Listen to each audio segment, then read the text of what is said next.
Hi friends, എല്ലാവർക്കും പുതിയൊരു വീഡിയോയിലേക്ക് സ്വാഗതം. ഞാൻ ഇന്ന് വന്നിട്ടുള്ളത് നമ്മുടെ ചുരയ്ക്ക കൃഷിയുടെ വിളവെടുപ്പുമായിട്ടാണ്.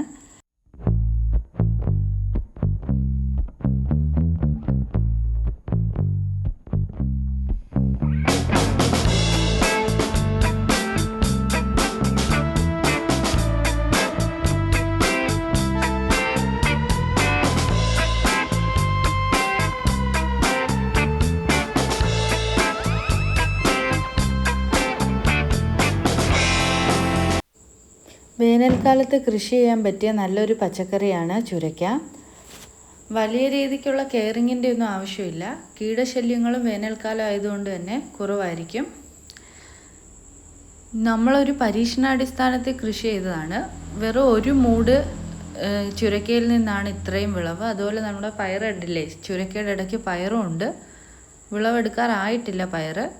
നല്ല വലിപ്പമുള്ള നമ്മുടെ പയറാണ്. ഇതിന് നമ്മൾ സ്പെഷ്യൽ വളമാണ് ഉപയോഗിക്കുന്നത്. ചുരയ്ക്കയ്ക്ക് നമ്മൾ അതേ സ്പെഷ്യൽ വളം തന്നെയാണ് ഉപയോഗിക്കുന്നത്.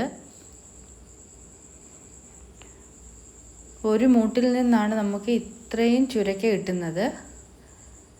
മഴക്കാലത്ത് പൊതുവെ വിളവ് കുറവായിരിക്കും. മഴയാവുമ്പോഴത്തേക്ക് ചെറിയ കായകളൊക്കെ ചീഞ്ഞു പോകും. കണ്ടില്ലേ, ഒരുപാട് ചുരയ്ക്ക പിടിച്ചു നിൽപ്പുണ്ട്. ഇതൊന്നും വിളവെടുക്കാറായിട്ടില്ല. ഇത് നാടൻ ചുരയ്ക്കയാണ്. ഒരു ചുരയ്ക്ക ഏകദേശം 2 കിലോയോളം വരും. നമ്മൾ വെറുതെ പ്രത്യേകിച്ച് പന്തലൊന്നും ഇട്ടിട്ടില്ല. വലിയ കെയറിങ് ഒന്നും കൊടുക്കാത്ത ഒരു പച്ചക്കറിയാണ്. ഈ ഒറ്റ മൂട്ടിൽ നിന്നാണ് ഇത്രയും ചുരയ്ക്ക കായ്ച്ചു നിൽക്കുന്നത് നിങ്ങൾ കാണുന്നത്. നമ്മൾ ചുരയ്ക്കയ്ക്ക് പ്രത്യേകിച്ച് രാസവളങ്ങളൊന്നും ചേർക്കുന്നില്ല. നമ്മുടെ സ്പെഷ്യൽ ജൈവവളമാണ് ഉപയോഗിക്കുന്നത്.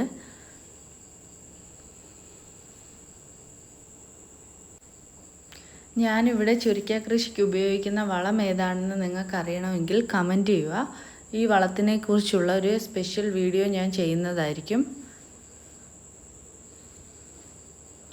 നമ്മൾ പയറിനും ഈ ചുരയ്ക്കയ്ക്കും ഒരേ വളമാണ് ഉപയോഗിക്കുന്നത്.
നമുക്ക് വീട്ടുമുറ്റത്തും ചുരയ്ക്ക കൃഷി ചെയ്യാൻ കഴിയും. ചുരയ്ക്ക പൂവിടുന്ന സമയത്ത് ഫിഷ് അമിനോ ആസിഡ് സ്പ്രേ ചെയ്ത് കൊടുക്കുകയാണെങ്കിൽ നമുക്ക് ഒരുപാട് കായ്കൾ കിട്ടും.